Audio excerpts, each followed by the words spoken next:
Hey everyone, and welcome back to the Dream Life Loading Podcast, Season 2, Episode 38. I'm your co-host, Skye. I'm your co-host, Susan, and we have a third, I guess we're not really co-hosts, we're like tri-hosts. We have baby Julia with us today. I know, I was so glad. I was like, is she just gonna go into our normal, like, how are you today, Skye? I was like, this is not an appropriate way to begin this episode, is by asking how I am, because the real question is, how are you? You had a baby 5 days ago, and you are here. You have been itching to record. Like, I'm just so amazed, but I want to hear from you. How are you? I have literally never been better in my entire life. Like, I feel like the missing piece to my soul has been fulfilled, and now I just get to like enjoy and live my life. And I have like legitimately never felt so whole ever. And I'm just so happy and thankful and oh, all the I things. I just couldn't be happier. And I know we were talking about this before we clicked record, and we both said like we should have just been recording, but it's insane being so, and I know we're so far apart, and that was like, oh my God, like so hard. Is I had a 4th of July cry, and a big part of it was because I was like, I can't believe Susan's going through this and I can't be there like with you, because it was like, oh my gosh. But in so many ways I feel like we are so connected even though we are so far. So as somebody who's been so close to you, I will say, we like, I don't care that we're not there in distance, you know what I mean? Like, to see you go from pre-motherhood, pregnancy, and now motherhood is just, the change is insanity. And I want to dive into it. Because I think we were talking about this before, is there's so much that goes into pregnancy that isn't talked about because it's not the light and fluffy and happy things. And for whatever reason, we don't like talking about the harder stuff as a society. So I want to dive into that because I know it's something that you have been passionate about, especially now having given birth and having your daughter here and kind of being able to understand, holy whatever, like, look at what I was going through and now look at how I am now. But before we get into all of that, I want the birth story. I want, like, it's July 3rd. What's going on? I want, like, let's dive in. I think that's the best place. Okay, perfect. So July 3rd, 3 a.m., I wake up and I'm in excruciating pain. Not like cramps, not like contractions, which I thought I was going to feel. My hips and back and like pelvis felt like they were going to shatter. And I was so uncomfortable that I couldn't even like lay in bed. I woke up and I got the like yoga ball and I put it on the edge of the bed and I was sitting on that and then like leaned over a stack of pillows. And Chris woke up and was like, "Are you okay?" And I was like, "No, like I am in so much pain." But labor was not even on my radar. I was like, this has just been my life the last 2 months. And apparently like my body's deteriorating. Like this is where we're at. Yeah. So I I didn't even start counting contractions until probably 7 a.m. So I had been up since 3 because I could not sleep. I could not lay down. So I clocked into work like I normally do. And then so around 7, I started counting contractions. And then by like noon, they were like 3 to 4 minutes apart consistently for like, it had been 2 hours at that point. I was like, all right, but they didn't hurt super bad. And so I was like, I don't want to like call the doctors, and like my biggest thing was I didn't want to get sent home from the hospital. My ego was too big for that. I get that though, So 'cause I think there's a mindset shift of like, okay, we're going to the hospital and we're having a baby, and then they're like, sorry, go home. And then what do? Like, now your you adrenaline going, like, right, you're restless, you're irritated, like you just want the baby out. Like, you've been wanting this baby out for probably a lot longer than a lot of moms, which will explain why it now makes so much sense. But especially you live so close to the hospital. So I get, for you, you're like, let's go, let's do this, and not go back and forth. So I actually have a video of me on Snapchat. I don't know what prompted me to record this, but I was like, I want to see what this looks like because as they were getting stronger, like I did have to like kind of close my eyes and just breathe through them. So I have a video of that, which I'll post somewhere at some point. And that's when I was like, no, this might be real. So at 1, they were 3 minutes apart, and you're supposed to call it like 5 or 4 minutes apart. I think it's 5 minutes for 1 hour consistently. It's 511. I don't remember what the other one means. Oh, and they have to last a minute. And they were all lasting at least 90 seconds, probably at this point. So I called up and I was like, I'm a first time mom, like, but this is what's going on. And this, the triage nurse is someone that I have seen and talked to multiple times for all the various things that have happened this pregnancy.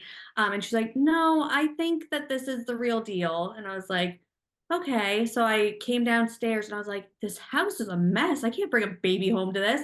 So I ran around and like cleaned the living room, the kitchen, our bedroom. And it wasn't that it wasn't super messy, but just like needed to be tidied up. And I called Chris and I was like, I need you to come home and bring me to the hospital. And he was having the worst day at work. This poor man has been so stressed the last month at work alone. But then he was really having a rough day in itself. But he was like, okay, he was like, I can be there in a half hour. And I was like, that's fine. Yep. So I called the hospital and I needed to get stuff together anyway. So like that is a realistic time frame. So I told them when we were coming because they have to like buzz you in. So then I got everything ready and I brought my bags and her bags to the door. But I was like, I'm not bringing them in. I'm not lugging in all of our luggage for them to turn us around. And I thought it would jinx the process. So we get there, I register, they bring me in, they set me up to a monitor, they track contractions for 20 minutes at a time just to see if they're real, how strong they are, watch the baby's heart rate.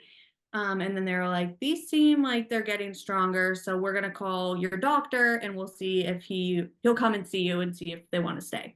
Okay. So he's like, let's just do an exam. And so a nurse did the exam and I was 3.5 centimeters dilated. And they keep you at 4. So he was like, yeah, we're probably gonna keep you. But he was like, let's just do another round of testing in an hour. So then an hour later, we did another 20 minutes hooked up to the monitor. And like in that time frame, Chris had to come home to get our bags, and Chris was gone for about an hour.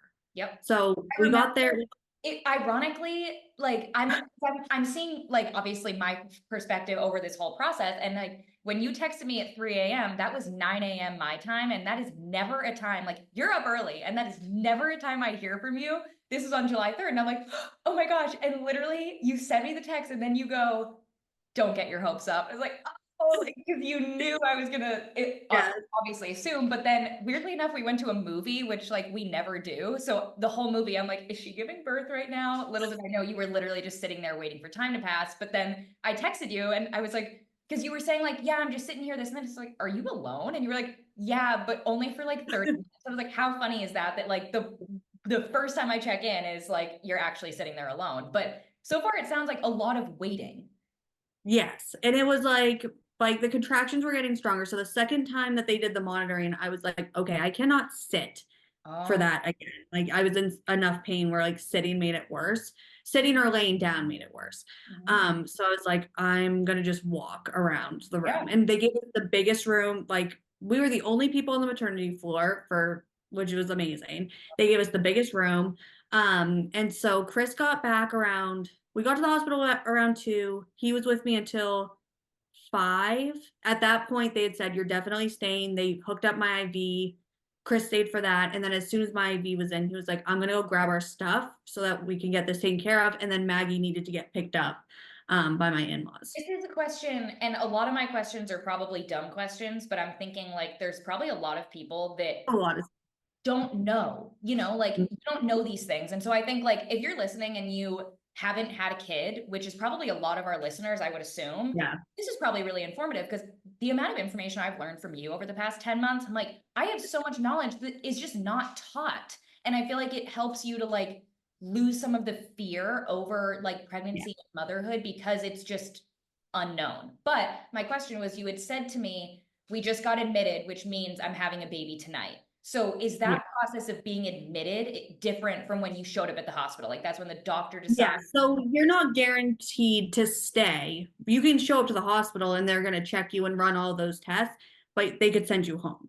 So if you're not progressing enough, if the contractions really aren't that strong, any number of reasons, they could just send you home.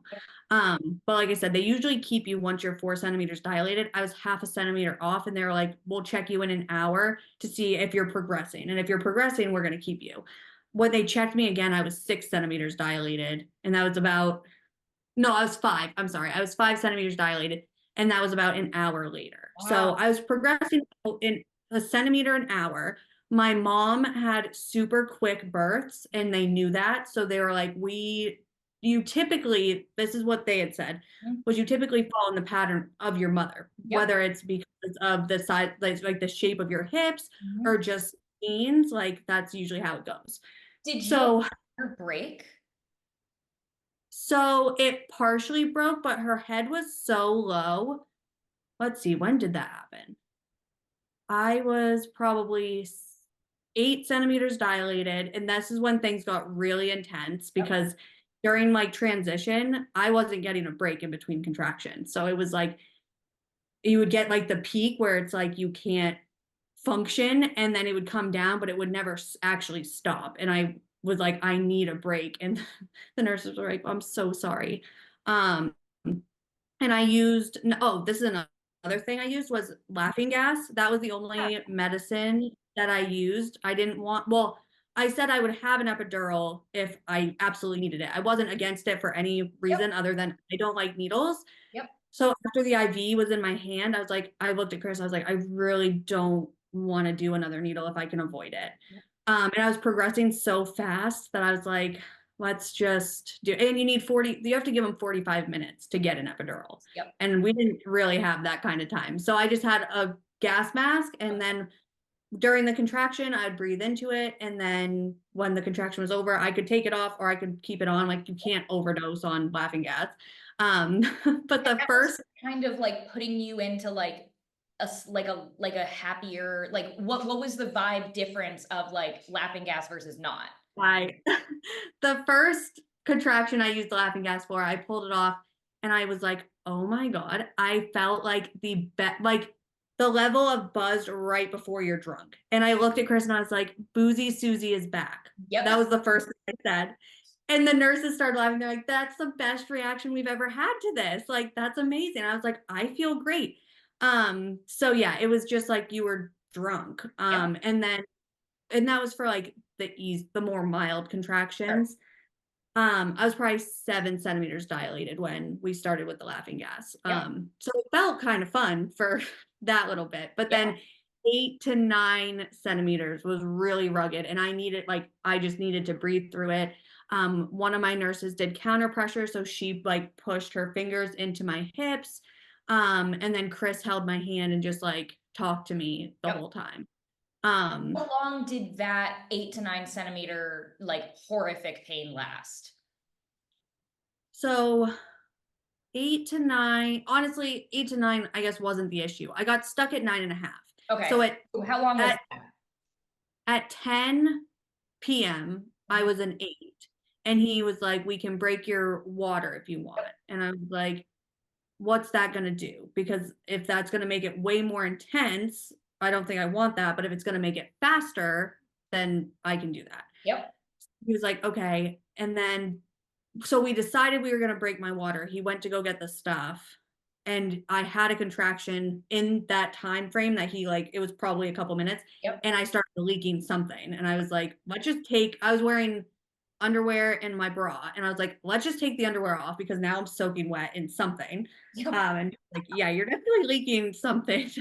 So she took that, and then it had to be around 9. I was like, I'm going to be sick. And I was feeling that's when nothing was stopping. And I got really scared because I was in so much pain. And I like couldn't really even talk at this point. And I just like kind of gasped. I took the mask off and I gasped, I'm feeling scared and I'm going to throw up. And so they like kind of helped me move to the end of the bed. So I was sitting up, but kind of like perked up because like I could feel her head down there. I didn't want to like sit on her head. They You gave me, that's insane. You could feel her. I could feel her. Yeah. She wasn't like crowning, but I could feel Yeah. her. Yeah. Wow. So they gave me like the blue bags that you yak in. Yeah. I filled 1.5 of those. It was just like an exorcism, Skye, exorcism level puking. Which I guess is very normal. They were Yeah. like, they told me before when he came in and he had said, you're going to have your baby tonight. He said, I would order something to eat, but do something like bland, like something with bread, because Yeah. you might throw up. He was Mhm. like, don't eat anything that you don't want to see twice. And I was like, okay. Really good advice. Yep. So I got a grilled cheese and that was fine. And I Yep. obviously, but so I was puking so hard. I thought I was peeing my pants, but I think then she was like, no, I don't think you're peeing. I think it's like amniotic fluid. Yeah. And it was like gushing, liquid everywhere, all ends. Literally It like was, chaos.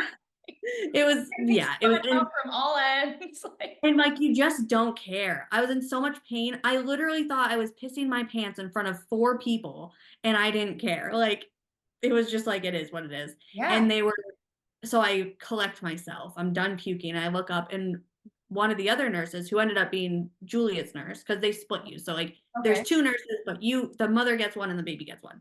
Oh. So the baby nurse was like, you probably just shot your baby down 2 inches. Like, no joke. She was like, I know that that wasn't fun, but that was probably really productive for this situation. And I And was like, I mean, okay. one thing I know about you, like, no matter how much pain or whatever it takes, like, if it's gonna help make something go faster, like, you were setting yourself up for success with your little exercise Exactly. there, which sounds insane, but I can totally see you being like, let's keep going. Like, let's do it again if I have to, let's make this So, happen. like, okay. And when I was puking, like, I guess I did kind of open my eyes at one point. Like, I feel like from 8 centimeters on, my eyes were just shut. I can see. Um, Yep. but I was like, I kind of opened my eyes, and Chris had been holding my hand. But when I started puking, the nurse stepped in and was holding the bag for me. And then he had kind of taken like 2 steps back so that she could help me. Yep. Um, and he looked, I don't know if it was sad or scared. And Yep. I remember my doctor looked over at him and he said, I know this is really, really hard to watch. I'm sorry. And Oh, that was kind of the only, like, they were always talking, but like that, I remember hearing that. And he was like, after that whole thing, and I had, right before my exorcism, I had said, I feel scared. yeah. He was like, he was like, do you want me to check you again to see if you can start pushing? And I was like, yes, please. So he checked me and I was 9.5. And he was like, it's literally just a little lip of cervix. He was like, he was like, it's your choice. He's like, if you want to try to push through it, it's going to be hard. He's like, but it might feel good to push against the pressure.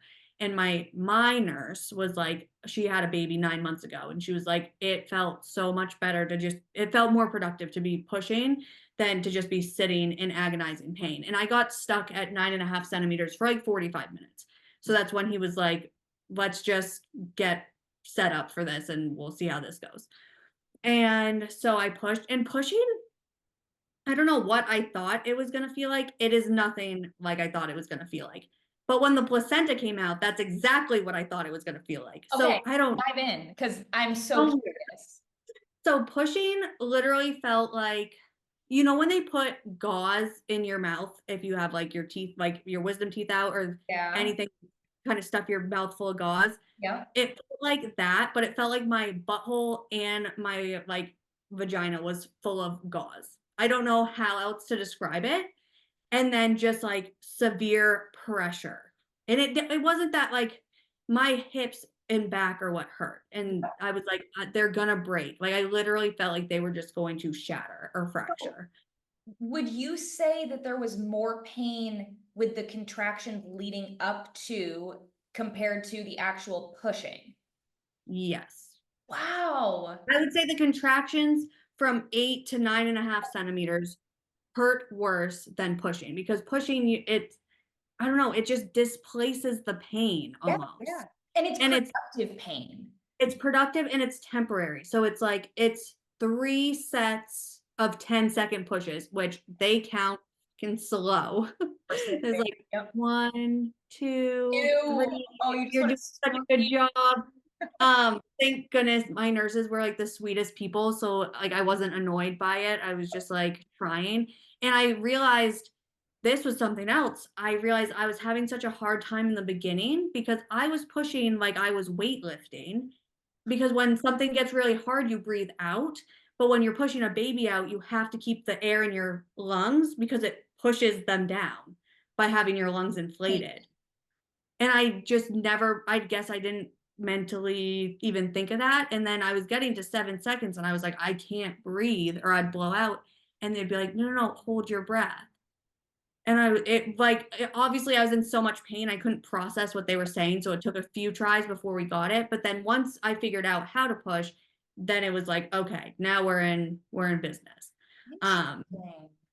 and every once in a while, like I said, all of them were like talking to me throughout, but every once in a while I would actually hear Yeah. something and be like, no, that was really good. Like, do exactly that again. And it was like, okay, like I could pick up those little things and really do it. So So what did the placenta feel like compared to this gauze pressure hip the breaking? placenta just felt like, I don't know, like jello falling out. Like it did not hurt at all. That makes sense. Like, I okay. didn't have any complications with my placenta. Like there are scenarios where they literally have to like reach in elbow deep and like scrape it out. I didn't have anything like that. God. So thankfully that was all Yep. set. I And it also, was just like relief. But the second she came out, so like her head came out and he was like just a gentle push. yep. And so you pushed like maybe 25-50% of what I had been. And then her shoulders came out, and that's when I literally thought I tore like where you pee. Like it just burned so bad. I was like, it's gone. Like it's gone. And then she was out and they were like, open your eyes. And I looked and she's upside, like he has her upside down and he's like getting all the stuff out of her nose. And then he handed her to me. And then it was like everything was fine. Like literally the second I opened my eyes and I saw her and she was out, all the pain went away, which that I wasn't expecting. I thought that I was going to be like sore, it was going to still hurt, like contractions after. Yeah. No, like You literally the pain have went away. post post birth contractions because I saw for God knows what reason I'm on pregnancy TikTok even though you're not, which I know we've talked about, which Yeah. probably because you were like motherhood pregnant, all the things, and I follow you and whatever. So someone was complaining about the postpartum contractions. Yeah, so they press on your stomach. So your uterus is the size of a watermelon after the baby comes out, and they need to shrink it down back to your fist size. So the nurses rub on your stomach every hour, which everyone said that that hurt really bad. That didn't hurt at all for me. But what did hurt was so after every contraction, when you're pushing, the nurse would take a Doppler and listen to Julia's heartbeat just to make Yep. sure that she wasn't having D cells and handling the contractions well. And the last, I don't know, probably 5 contractions, her just putting that on me, like literally made me scream. Oh, Um, like that. And I don't know why. It's so weird that my skin would hurt, but it it's just really hurt. like on your stomach. Yeah. That's Yeah. It fascinating. was, yeah. Wow. And he used mineral oil, which I was so glad. I didn't even have to ask him to lube me Yep. up. He just did it. So that was good. I think that that's what helped me not really tear that much. I Yeah. had two two small tears that were grade 1. One was internal and then one was on my right side, I guess, but all of them are inside. So like I really have no issues with anything. That's awesome. Um, the first thing I asked, I was like, because everyone was expecting me to be like swearing and yelling and blaming Chris for this. I was in so much pain. I couldn't talk. Like I couldn't be blaming anyone. So they were like, you It's didn't. that like I can't obviously I cannot imagine this pain and I will not pretend to be able to imagine this pain, but like I'm thinking of like bad pain and then I'm going to multiply it by 10, but it's like you get in that mindset where you just don't care and you're just like so like the way you're describing it is that you were so hyper focused, no, like you couldn't even hear people talking to you, let No, alone like no. complain about the pain. Yeah. Like you were just I couldn't talk. Like every once in a while I would gasp like Chris or I can't, like as if I had a choice. But it was like, yeah, you just get so in a zone. And one thing I've never verbalized this. My contractions, when they were getting really bad, I would shut my eyes and I could see them in color. So like some were like dark blue and they would so move, like cool. the colors would move. So like one of the most intense ones were like a deep red. In the beginning, they were like orange, pink. And then once it was like 9.5 centimeters, it was black, like black until she came out. That's so freaking cool. That was and I don't know if that's the nitrous oxide. I don't know if that Right. was just my brain and how I was like coping with the Yeah. pain. Because it was like almost, I don't know how to describe it, almost like watercolors moving, but like very vibrant. Wow. That's Yeah, really that cool. was really cool. So Um, how where do I want to go with this? Okay, so your eyes are closed, her head's out, the doctor, and then they say, Susan, open your eyes. Like, here's your kid. First Mhm. thoughts. Like, they hand you Oh my your God. daughter. I was like, oh my God, I love her. And they put her on my chest, and I was like, oh, you know what? I was like, she's so clean. And they're like, this is actually the cleanest baby we've ever seen. She had nothing on her. She What? maybe had like a little bit of blood on her back. They took that off, but like no, none of that white goopy Yeah. stuff. She was just wet, like she was slippery, but she was not dirty at all. She looked like she just got in a bath. They're like, she's very clean. um, yeah. So, oh, but back to my swearing. That I Oh, got yes, off on a yes. tangent. The first thing I said, like, obviously, like Chris and I are holding her and we're Yeah. looking at her and we're so in love. And I look down and I'm like, do I still have an asshole? Like, that was my first question. And he's like, yes, yes, you do. He was like, but if you didn't, I would have built you a really nice one. And I was like, Funniest thing. I was convinced. Like, I don't know why, but I think probably just mentally preparing. I was like, I'm gonna tear to my butt. Like Yep. that's what I thought would happen. Yep. But You no, the text- mineral oil did wonders. you texted me at 7:13 or something my time, which is 1:15 a.m. for you. So like very quickly after she was born, which I'm so flattered because you said you go, it's a girl. And obviously we already knew, but I was like, oh my God, in the photos, I was like, this is amazing. And then so you sent me that text, I responded. And then when I heard from you like hours and hours later after, I was amazed to hear you all got sleep and everything. You were like, great news, I still have an asshole. It's like the first thing I needed to know. Like, thank God. Oh my God, it was such a relief. And so he gave me my stitches, which weren't bad. I mean, whenever you get, I don't know if Novocaine is not the right word, lidocaine. Yeah. That stings, but Yeah. it wasn't bad. I mean, And after the pain you just went through, I feel like a few stitches are nothing. nothing. So he gave me the first shot and I kind of like instinctually like moved back and I was still holding her at this time and they were having a hard time getting all this like fluid out of her and so I offered I was like do you want to take her to the like there's a little incubator thing. I was Yep. like do you want to take her and he can do the stitches. I was like I don't want to like jolt her or like drop her because this hurts. And they're like yeah that they're like we didn't want to ask but that would make our jobs a lot easier. So they Yep. took her over there and Chris went with her and then I finished my stitches, which took literally maybe 3 minutes. Like Yep. it was not long at all.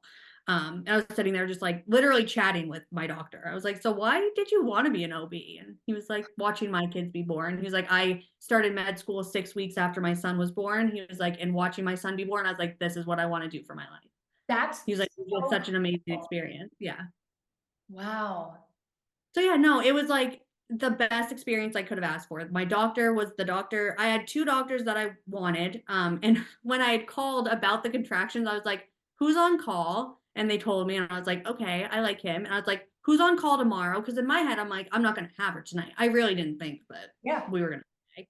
And it was the other doctor I liked, and he was on all weekend. So I was like, sweet, like we can go and be relaxed. Because that was something I was really stressed about was having a doctor I didn't like. But he was You're just stubborn. Like very I would not have been surprised if it was the doctor you didn't like and you were like, we'll try again next week. Like, thanks anyways. yes. So I was just like, all right. But yeah, it was the best experience I could have asked for. He was very calm, like his vibes were just relaxed. And I think because he was so calm and not he wasn't even authoritative. Like he was just like, this is on your terms. And he asked me what position I wanted to push in, but I was in so much pain. I was like, I can't move. Like I couldn't switch my position for Yeah. anything or Yeah. anyone. So I ended up just pushing on my back, which isn't what I wanted, but I mean, the end result was Yep. very much okay. And then that was the other thing I didn't mention was one nurse held one leg and Chris held my other leg. And then I also held my legs and like pushed Yeah. at the same time. Yep. And I could not have done it without the support of them holding like they held my heel and then pushed back. Yep. So looking back, if and when you choose to have a second child, because I know that is something you and Chris have always talked about wanting more than one, would you do anything differently? Like, would you go in saying like, I need an epidural, I need this, like what? That's amazing. I would do it the exact same way because everyone says your second baby comes out faster. Yep. And this was Like, pretty fast, like all said and done. oh yeah, I pushed for 45 minutes, and so I got to the hospital at 2, so that's when the contractions like had like really intensified. But realistically, they weren't. I didn't even need Chris's help until like 6 or 7 p.m. And that's when I was like, I just need you to like hold my hand or talk to me or do Yeah, something, like just be close to me. yeah. So 7 p.m. and then I had her at 12:59. I can't believe you And had a from 12:59. How cool is that? and 11, I mean, realistically, from 11 p.m. to 12:59 didn't feel like that long of a time, even when it was happening. I was just like, you're just so hyper focused on getting through it that. Yeah. And she was so determined to be a 4th of July baby because you were right Yeah. over, and because your due date was the 5th. So we knew that Yeah. this, like, I remember when you told me your due date, you were like, it's the 5th. I was like, imagine you have her on the 4th. And we were like, there's no way. Like, because your sister's birthday is the 4th. So we were like, it's gonna be the 5th or it's gonna be the 6th, like whatever. But you have so many family birthdays over that. July. Yeah. But I was thinking about it. I think July 4th is, if you're gonna have a birthday on a holiday, I think July 4th is like maybe the best, if not one of the best, because there's no presents, there's no like, because being a December baby, I can tell you how much it sucks having a birthday right around Christmas. So Yes. she's 5 months out from Christmas, so like that's perfect. Like honestly, I think you did things. I know obviously you planned this and you obviously planned for the July 4th because we can all do that, but I think it's pretty perfect. Yes. And I had said to Chris, because he was like, or one of the things I said when she came out, I was like, you know that meme that's going around? It's like, it's delicious. I want 14 more. And they're like, do you want to know what's in it? He's like, I don't want to know what's in it. I want 14 more. I was like, that's literally how I feel right now. And it is crazy how quickly your brain forgets, because by the Chris had asked that morning. So if I had her at 12:59, we're talking like 5, 6 hours later. He's like, do you want another one? And I was like, no, I don't. I'm good with this one. She's perfect. But now I'm like, yesterday was when I was like, yeah, I could do it again. Yep. I don't want to do pregnancy again, but I could do birth again. If it was just labor, Right. I would be surrogate. I would labor for people all the time. But That's actually pregnancy, amazing. You never hear people say that. People are like, being pregnant was so easy. Like, I don't want to have to push a kid out again, like whatever. Like, you had such yeah, a unique experience, and it's it's just such a positive experience. Yeah. your birth was her birth. Yeah. You and labor Yeah. was a positive experience, but unfortunately, your pregnancy really was not. It was terrible. Like, and I don't think Like, with people the to exception admit. of her being healthy. Yes. Oh, Yes. And I will also admit now, because I don't think I ever verbalized, I definitely didn't verbalize it when I was pregnant. I did not feel connected to her at all. So when I was like about to have her, I was kind of, I think that was probably part of the fear that I was feeling, was like, what if she comes out? I just worked so hard and I don't feel connected to her. And that's what I think I was scared of, because through my pregnancy, I really did like, I loved feeling her kick or whatever. Like, I like that was cute, but I didn't feel like a connection to her. But then literally the second I laid eyes on her, I was like, oh my God, like there's no words that can accurately describe like my bond to her. Like there's just nothing. you can't It's the describe strongest thing. it. No, I could try, but we would be sitting here spinning our wheels for a very long time. Okay, so we did the birth story. We're into like postpartum. Let's talk about like what you weren't expecting with postpartum, what you were expecting that wasn't the case for you, adjusting life as a family of 4, technically. We love Maggie, we leave her out. So like you're out of the hospital, you're back home, like all the things, like adjusting life. Let's dive in. Okay, so let's just start with postpartum. Like Yep. stitches are done, doctor has left. They put, actually they hadn't put the, so your bed, your hospital bed, the bottom of it comes out. It like just kind of pops off, and then the stirrups come up, and then that's how you give birth. And like it's just interesting. So I wasn't expecting that. So Oh, I guess Julia was still over. They were still getting the fluid out of her lungs, because she just had a lot of amniotic fluid yep. stuck in her chest and her face. And Chris was still with her. So my nurse was like, do you want to get up and let's get you cleaned up? And I was like, okay. Which I wasn't expecting, like just to jump up and like waddle to the bathroom. So I was like, all right. So she gave gave me, it literally looks like a puppy pad. It is the biggest pad you will ever see. It's probably this big. And so she was like, I'll hold it in the back. So she held it in the back, and I guess I kind of held it in the front, and I Yep. like waddled to the bathroom. Yep. She's like, there's gonna be a lot of blood, but it's okay, like don't worry. And then she gave me a peri bottle, which was just the regular one. I had brought the upside down peri bottle, but I was like in no condition to be like, hey, I need to go to my bag to Right. dig out this bottle. Like, teach me how to use this, please. Yes. So she like got me warm water, and she was like, just spray it while you pee. She's like, just point it down. And I was like, okay. That went so well that I was like, I don't want to mess with learning a new bottle. Like, this worked and it didn't hurt and it was good. I was really scared to pee. Yes. But it all worked out. So spray, like cleaned myself up, and I was like, now I'm dripping wet. I was like, what do I literally looked at her, I was like, what do I do? And she's Yeah. like, don't wipe. She's like, just pat dry. And I was like, okay. So like I guess I didn't even realize like how I knew you needed a peri bottle, but I guess I didn't realize what you do after you use said Yeah. peri bottle. So we got dry, and I remember like kind of looking in the toilet, and I was like, oh my God, like that is like, am I okay? Am I like hemorrhaging? And she's like, Wow. Yeah. no, you're okay. I was like, okay. And that was just a humbling experience. So then she got me like these mesh panties. Yep. We put a big old puppy pad in there, and she got me an ice pack and Tux and Dermaplast, which she was like, she just sprayed on me, which was great. I was Right. like, this is quality service right here. Yeah. And then she helped me, like, we pulled up my pants and I put on my nightgown that I had brought from home. Yep. I never wore a hospital gown the whole time I was there. So good. That's so much. I was almost like, I just expected it. And at Yeah. one point, I was gonna record a TikTok, and I was like, should I put this on? But I hadn't been admitted yet. And I was like, I don't want to make laundry for them. Like, that'd be so weird if I just put this on and then they had to wash it. So I didn't. And that was the only time I even saw a gown, anyways. But so then I went to bed. At that point, I'm trying to think. She like helped me get into bed, and then they brought me Julia, and they're like, do you want to try feeding her? And I was like, sure.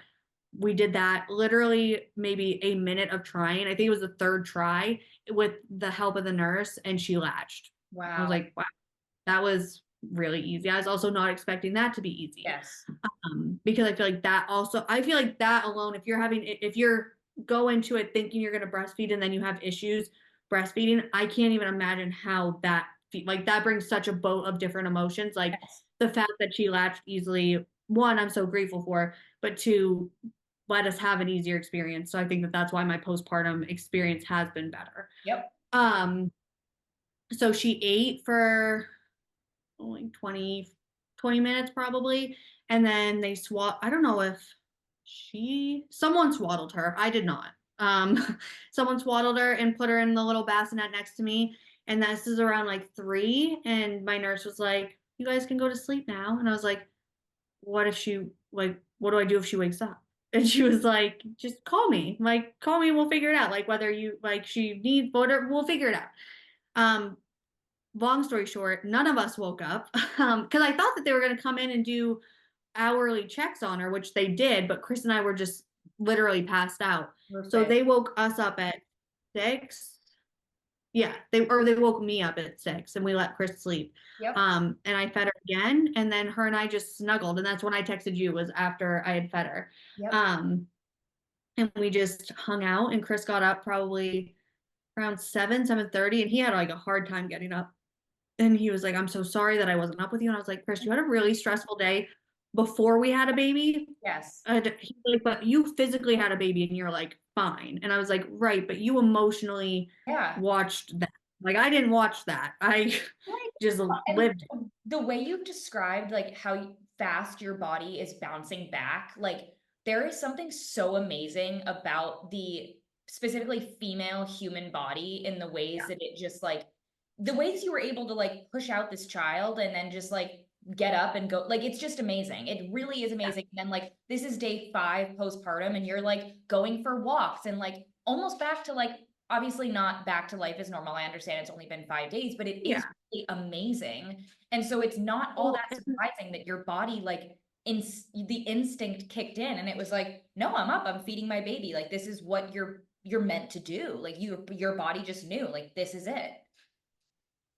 And I think, well, one, I know I have a very high pain tolerance in general. That Yeah. is something that I've known for a long time. And I think dealing with chronic pain was a big part, like Said that contributing to today. that. I was like, or maybe Uh, to my mom, or maybe to both of them, but I was like, she's a tough cookie. Like, she has chronic pain. Like, she is gonna handle this like a champ. yeah. So it was knowing that it was temporary was huge. Like when with my ankle, I didn't know if it was ever going to end. And I think that that's more of the mind game. So mentally, I was like, this will end. Like whether Good I reason. get her out myself or they go in and get her, like it will end. Yep. And I was in so much pain with my pregnancy. Like if childbirth pain was an 11 out of 10, Yep. my pain throughout my pregnancy was pretty consistently an 8. Oh, Like I was in that much pain. Like my hips hurt, my back hurt. When I say that I was crying for 4 solid hours a day the week leading up to having her, I'm not joking. Like my body hurt so bad. And then we had the gallbladder issues. Like there was just a lot of different things. I just felt so terrible. And I'm not like, when I say she came out and the pain evaporated, I'm not joking. Like it all went away. And I had said to Chris, I was like, I think even though my sleep, he feels like I'm getting less sleep, I feel like I'm getting more sleep, even getting up with her all the time because the sleep I'm getting is actual sleep. Or if I'm sitting on the couch, I'm actually resting versus sitting and suffering in pain or laying in bed and suffering in pain. Like, so I think that that is also why my recovery is, oh, I don't know if it's different for most people, but I feel like I've recovered very quickly, and it's because I was in so much excruciating pain for so long that just the contrast of like, no, I feel good. Like, sure, I'm a little sore, but that's nothing compared to every time the nurses came in, they're like, what's your pain? I was like, a 1 or a 2. And they're like, really? And I'm like, yeah, like I'm good. Like, seriously, I'm good. wow. Um, But so it yeah, it goes to was show, I just, think you were probably not allowing yourself to be in as much pain for 10 months as you actually were because you didn't yeah, know, like, is this the way it's supposed to be? Is this just my new normal? Like, you just didn't I really didn't want to know. complain. Right. Like there, and I have so many friends who are trying to get pregnant or want a baby, and I didn't want to be that person who had it and Yep. was sitting there complaining about it. And I don't think, like, yes, I was in pain, but also at the same time, there was nothing anyone could do about it. Like I was seeing the chiropractor every week. I went to physical therapy. I was seeing my doctors with my gallbladder flared up. Like I went in, I got the ultrasound. Like I did everything on my end that I possibly could. I was taking Tylenol as sparingly as I could because I didn't want to be taking it all the time. But it was one of those things where it's like now that it's over, I can see just how severe that pain was. The physical pain alone, let alone the emotional and hormonal stuff that was also weighing me down. Right. Man. Well, let's transition to the happiness, and let's Yeah. talk. I know this has been such a long episode, but let's briefly just talk about life with Julia because this is, if it isn't clear from the title, this is going to be our last episode until like mid-September. DLL's taking a little summer vacation to enjoy motherhood and summer and just all the things. So let's just give the people, like, here's Julia at 5 days. And then when we come back in September, what will she be? 3 months, 2 months, Yeah. months, 2.5-ish. August. Yeah, two or three. So the last 5 days, like, how has life been with Julia? So everyone said they're going to be great the first day because they're all zoinked out and they don't know what's going on and they're tired because like that was hard for both of us. Yes. And um and like they're just going to be kind of out of it and everyone's going to be like, "Oh, it's such a good baby. You have such a good baby." And then you're going to get to the second night and she's going to scream all night and then that's when the real parenting starts. That is what they told us in birth class. That is what I had read in books. It is what we had read on the internet. Like this is what we were expecting. So the first day Chris is like, she's really chill. Like, I'm really hoping that this sticks. And I was like, yeah, I was like, but we should, like, tonight's probably going to be rough. That's why we are going to stay. Yep. Um, and so we stayed and she was up from, she did wake up at 11 and then she cluster fed from 11 to 12:15. And then and she was crying a lot, and that was really stressful for Chris. But I was in enough pain that night that I couldn't really get up. So Yeah. Chris was doing everything other than feeding her. And then at 12:15, they took her for her 24-hour check, and they're like, "Well, she was the only baby in the maternity ward, so that was the only reason I let her go by herself, because there's no babies to be switched on accident or on purpose." um and so they're like, "Just get some rest, you and Chris." So, and they're like, "We'll bring her back when she needs to eat." Yep. And I was like, "Okay." So we fell asleep. She didn't come back until 4:30, and they're like, "She has been asleep this whole time, but she should really eat." So the nurse, I was like, "Can you just help me go to the bathroom? I didn't want to wake Chris up."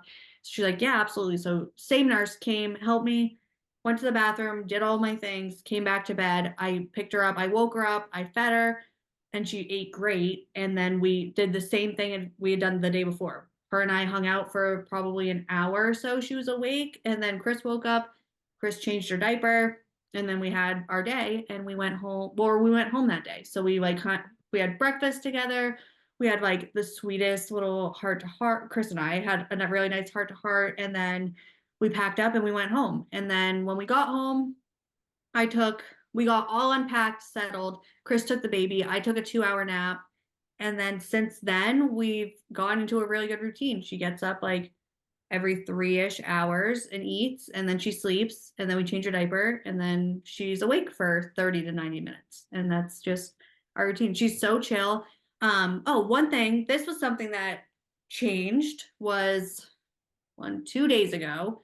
We had friends over, and I was like, "I'm gonna have to go feed her." And that night and that day, feeding had been really rough. Like, she would latch, my milk had come in, so then my boobs are different than what she had been eating from before.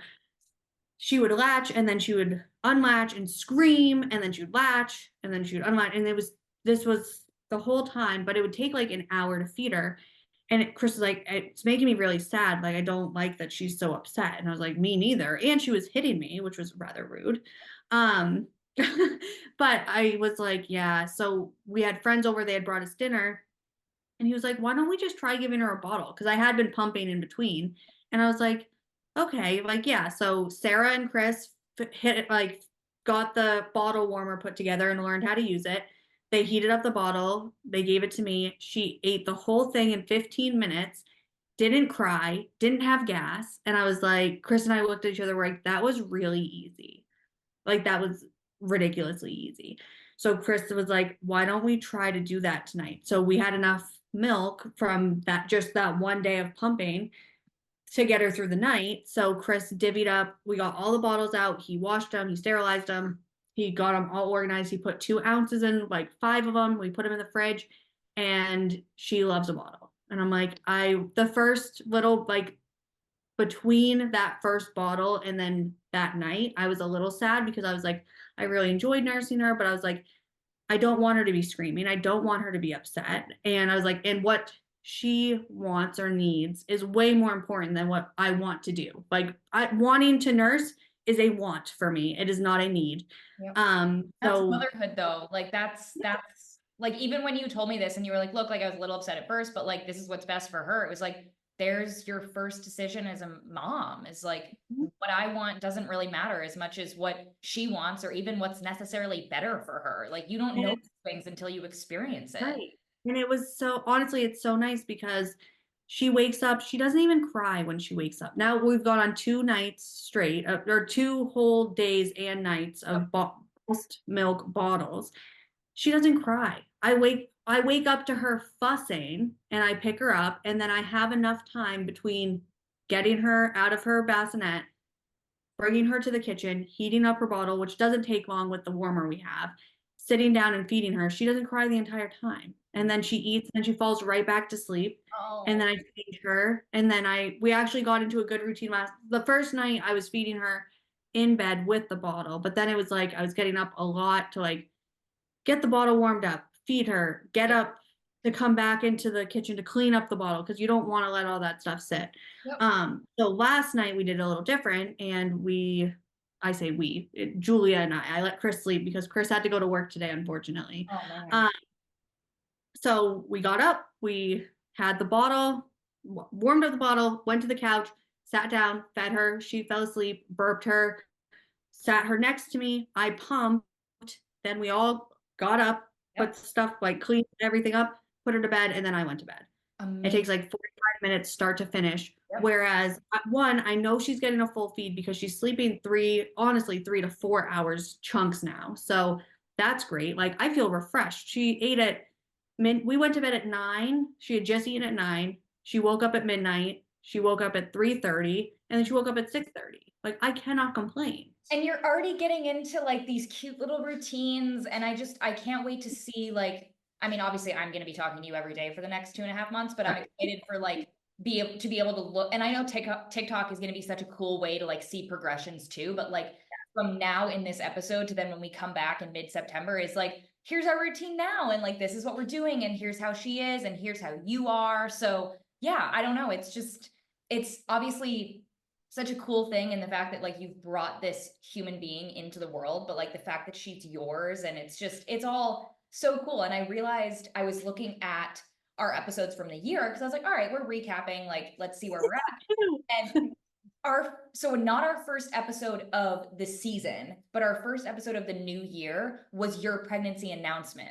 And I think there's something so special that like we started 2024 with announcing your pregnancy, and then we're ending this season. We're still gonna be in 2024. So it doesn't really quite work, but like in my head, I was like, it does. It's like a beginning and then an end with introducing Julia to the DLL community. And I think it's a perfect little place to wrap up for now. And I don't know.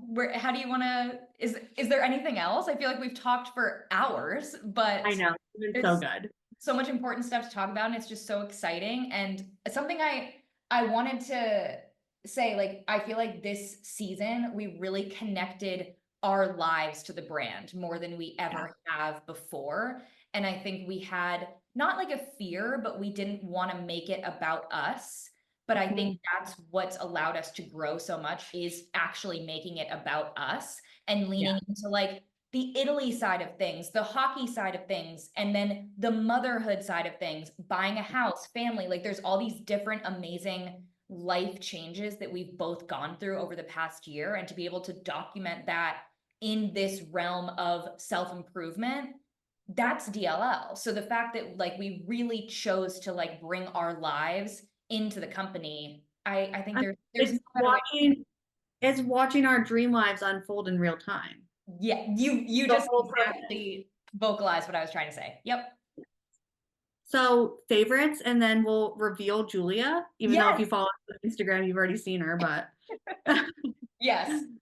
My quote, this was from last week when we didn't end up recording, because there was a lot of different things going on, but my quote, and it was so relevant for this week too. I was like, this is great. Grateful for where I'm at, excited for where I'm going, which I love that quote. Right. And for the end of the season, and like, I was like, this is too good to not just use again. So that was my quote this week. My quote is actually from a Luke Combs song, and it's, even if it's just time we're killing, it's never felt more like living. Oh. Because I can just sit and watch her for hours. And it's the best thing in the whole world. Oh, you're waking up. It's perfect timing. Perfect timing. And then did you have another favorite?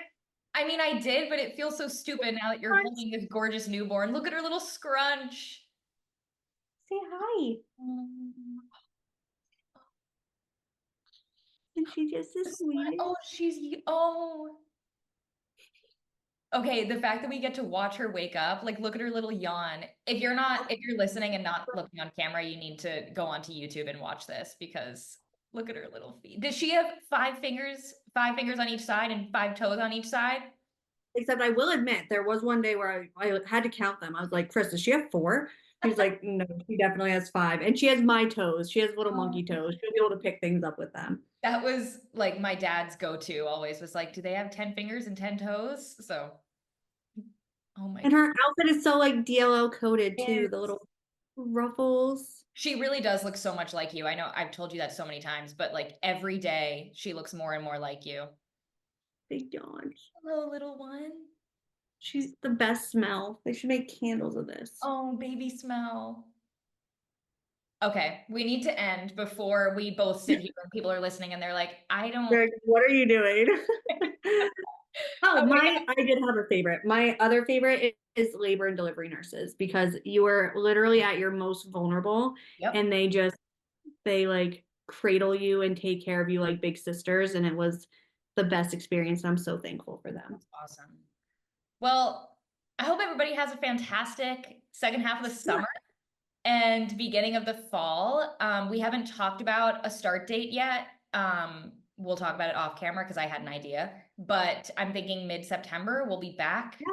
ready to go into a groove. And yeah, stay tuned. Follow us. We're taking a break from the podcast, but TikTok, Instagram, we're still going to be active on. So follow us there and continue to watch our dream lives unfold, watch Julia's life unfold. Yeah. And we'll see you for season 3. Thank you for watching.